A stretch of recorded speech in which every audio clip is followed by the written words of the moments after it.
আমি খুশি আমার এই জীবন নিয়ে। আমি জন্মেছিলাম, আমি খুশি। আমি এত দূর এসে পৌঁছেছি, এতে খুশি। আপনারা সবাই এসছেন আমার এই জন্মদিনে, আমাকে আমার সাথে থেকে আমাকে আনন্দ দিয়েছেন, আমি খুশি। সত্যিকারের কথা, জীবন দুর্বিষহ নয়, জীবন আনন্দের। আমি বেদ বেদান্ত বলতে আসিনি, বেদ বেদান্ত বইতে লেখা আছে, স্বামীজিরা বললেন। আমি দেখাতে এসেছি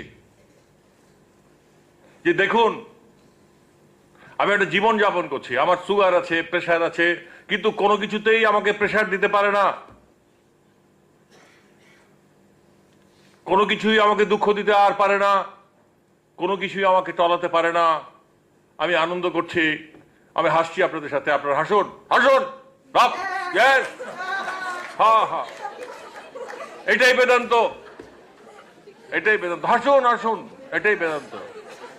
সারাদিন আমরা খেয়েছি, নেচেছি, আনন্দ করেছি, আমরা করেছি। সিনেমা হলে যেতে হয়নি, আমাকে মুম্বাই যেতে হয়নি, আপনাদের নিয়ে আনন্দ করেছি। আনন্দং খল্লিতানি বিশ্বে, সংস্কৃত শ্লোক, বইতে লেখা আছে। কিন্তু আনন্দ বইতে নেংরালে আনন্দ পাওয়া যাবে না, আকাশে বাতাসে আনন্দ পাওয়া যাবে না। সত্যজিৎ রায়ের বইতে গোপী গায়ন বাঘা বায়ন গাইছে কি আনন্দ আকাশে বাতাসে, কিন্তু আমরা আকাশে বাতাসে কোনো আনন্দ খুঁজে পাই না, আমাদের মুখ বড় গম্ভীর। সিনেমা হলেও আনন্দ পাই না, কিন্তু ওই বাচ্চা দুটো গান গাইছে কি আনন্দ আকাশে বাতাসে। তার কারণ তারা সরল, তারা বাতাসের মধ্যে আনন্দ খুঁজে পায়, আকাশে আনন্দ খুঁজে পায়, আমরা পাই না। তাই আমি বলছি, সরল হন, অনেক বেশি জানার দরকার নেই। আমাকে দেখুন, আমি আকাশে বাতাসের দিকে তাকিয়েছি, ভগবানকে ডেকেছি, বলেছি তুমি আমাকে আনন্দ দাও, আমি আনন্দ পেয়েছি। গম্ভীর কিছু নয়, ব্রহ্ম তো সব সোজা ব্যাপার, কেন তিনি তো সর্বত্র, তিনি তো সব জায়গায়, তাকে তো সব জায়গায়, এখানে ধরলে পাওয়া যাবে, এখানে ধরলে পাওয়া যাবে, এখানে ধরলে পাওয়া যাবে। ঈশ্বর তো সোজা, এই জন্য সবচেয়ে সোজা সাবজেক্ট। বাতাস আনতে গেলে দোকানে যেতে হয়, ঠাকুর দেখতে গেলে মন্দিরে যেতে হয়, দুর্গা প্রতিমা দর্শন করতে হলে 1 বছর অপেক্ষা করতে হয়। কিন্তু ব্রহ্ম, ঈশ্বর, তিনি তো এখানে এখানে এখানে, সর্বত্র, সর্বভূতে এসো। শুধু আমি বিশ্বাস করতে পারি, আমি বিশ্বাস করেছি যে তিনি তো এখানে ওখানে। সুতরাং ব্রহ্ম আমার বিষয় নয়, আমার বিষয় আপনারা। যে আপনারা আমার মতন এখানে ওখানে ধরুন, তাকে আনন্দ করুন। ব্রহ্মানন্দং পরম সুখতং বলছে যে তিনি আনন্দ, সর্বত্র আনন্দ, সেই আনন্দকে আপনি অনুভব করুন। হ্যাঁ, এইভাবেই ব্রহ্ম, এই তো এই তো এই তো এই তো। কোথায় নেই তিনি, কার মধ্যে নেই তিনি, কার মধ্যে কেন, তিনি সর্বত্র, কার মধ্যে আবার কি। রূপং রূপং প্রতিরূপং বহুব, প্রতিরূপিত আছি, তাছাড়াও তিনি সব, এমন কোথাও আছে যে তিনি নেই? সুতরাং তিনি তো সবচেয়ে সোজা। অঙ্ক করা কঠিন, সংসার করা কঠিন, তাকে উপলব্ধি করা খুব সোজা। আমি তো তাই জেনেছি। সেই জন্য আপনারা আনন্দ করুন। কত সোজা সাবজেক্ট, কত সোজা বিষয়। আমাকে দেখুন, লোকে বলে বুড়ো, ভীমরতি ধরেছে।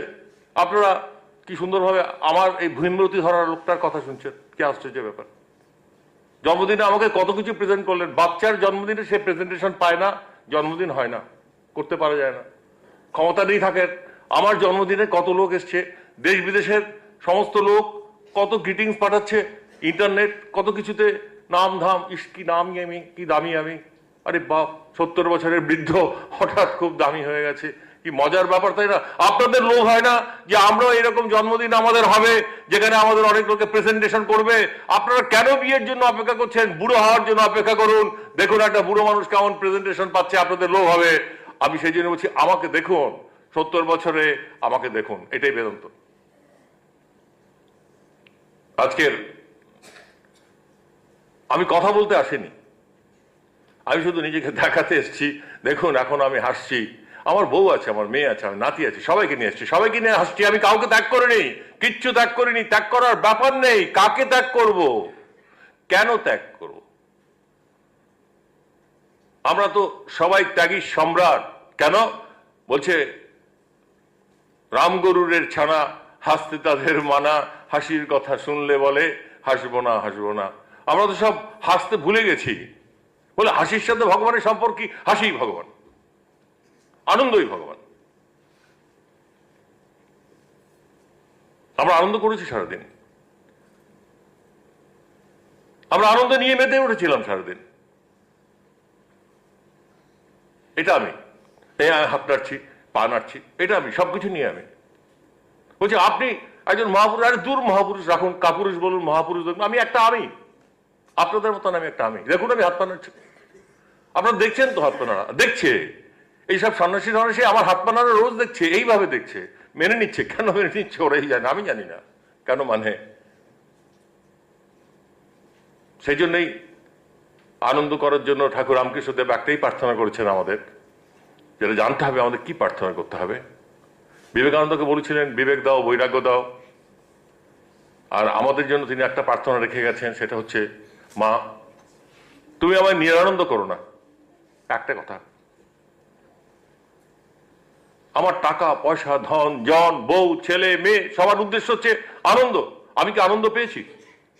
সেই জন্য তিনি প্রার্থনা করছেন, ঠাকুর প্রার্থনা করছেন, যিনি ঈশ্বর দ্রষ্টা, যার সাথে ঠাকুর কথা বলে, মা কথা বলে, ঈশ্বর কথা বলে। তিনি বলছেন মা আমায় নিরানন্দ করো না, আমাকে তুমি আনন্দ রাখো। এটা সর্বশ্রেষ্ঠ কথা। মা আমি আপনাদের হয়ে প্রার্থনা করব না, আমি চাই না আপনারা কেউ দুর্বল না, আপনারা সরাসরি বলুন আমরা আনন্দ চাই, আমরা আনন্দ করতে চাই।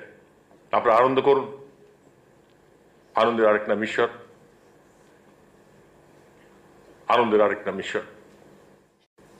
আজকের এই দিনটি আপনারা নিজেরাই জানবেন যে আমি পেরেছি।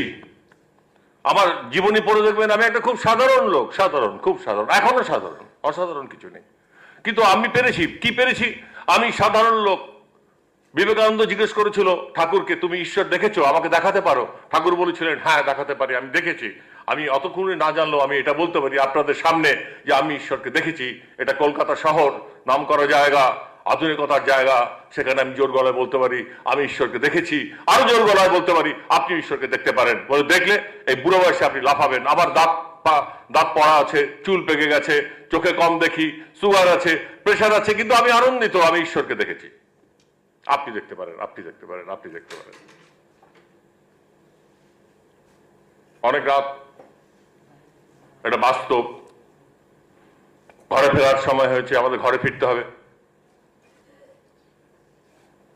তাই ছোট্ট একটু কথা বলে আমি শেষ করব, সময় নেই। আর অনেক কথা শুনে কি হবে? আমরা পাতার পর পাতা, এখানে লাইব্রেরি রয়েছে, এখানে বই রয়েছে, এখানে বেদ রয়েছে, এখানে কোরআন রয়েছে, পাতার পর পাতা, পাতার পর পাতা পড়েই চলেছি, এই সমস্ত অনুষ্ঠান অ্যাটেন্ড করেই চলেছি। কিন্তু আমরা তো ষাটটুকু হচ্ছে না আমার ভিতরে।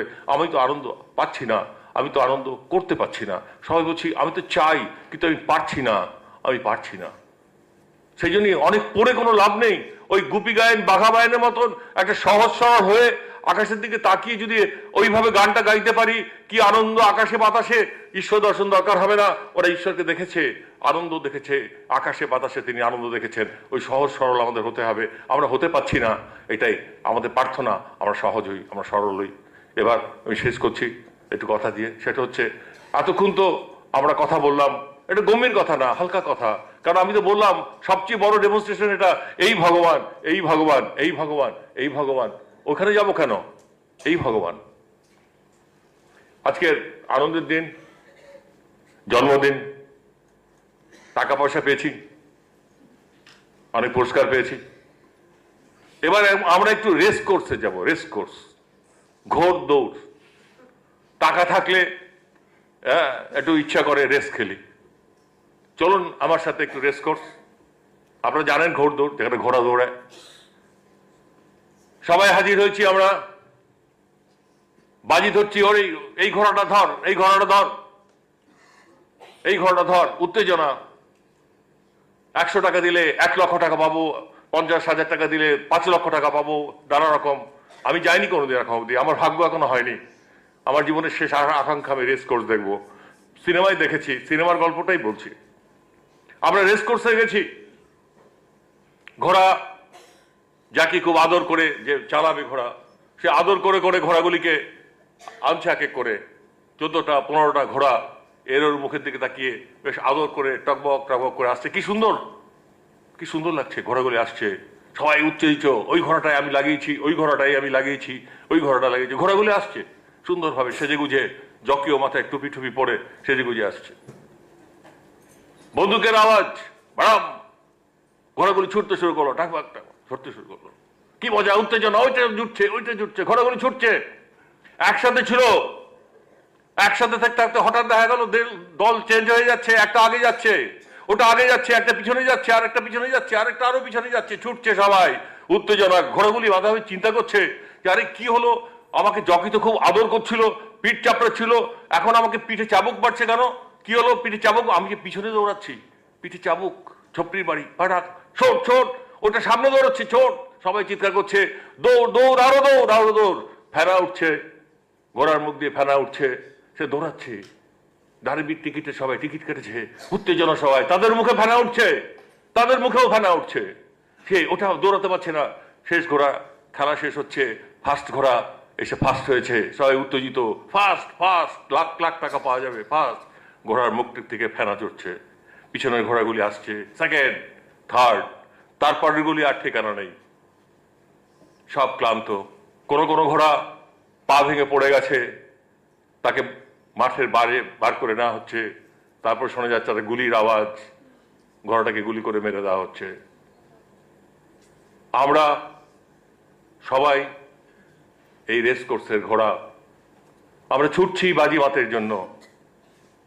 আমরা যারা একসাথে ছিলাম, আস্থা বলে একসাথে ছিলাম, একসাথে দাঁড়িয়েছিলাম, এই ছুটতে গিয়ে কিন্তু আমরা বন্ধু ছিলাম, তাকাতাম, গা চাটাচাটি করতাম, কিন্তু এই প্রতিযোগিতায় নামতে গিয়ে আমরা ছিটকে গেলাম। আমরা এর থেকে ওর থেকে দূরে সরে গেলাম, এর থেকে ওর কাছ থেকে দূরে সরে গেলাম। শুধু একটু লোভ, একটু ছোলা খাওয়ার লোভ, একটু জ্যাকির পিঠে চড়ার লোভ। আমি জানতেও পারিনি আমাকে যে আদর করে আস্থা বলে রাখা হয়েছে, তার কারণ আমাকে মারা হবে, আমাকে গুলি করে মেরে দেওয়া হবে আমি যদি চড়তে না পারি, আমি যদি ছুটতে না পারি। আর যে প্রথম হয়েছে তাকে নিয়ে আল্লাহদের সবাই মুশকুল, কেউ তারও কিন্তু ফেনা গড়াচ্ছে মুখ দিয়ে। আমাদের জীবন তাই। আমি চাই এই ঘোড়াগুলিকে সেই মাঠে ফিরিয়ে দেওয়া হোক, যেখানে তারা আপন মনে সবার সাথে এক হয়ে ঘাস খাক, আপন মনে ঘোরাফেরা করুক। তারা যেন এই দৌড়ের প্রতিযোগিতায় না নামে, আর আমরাও যেন এই দৌড়ের প্রতিযোগিতায় না নামি। আপনারা ভালো থাকুন।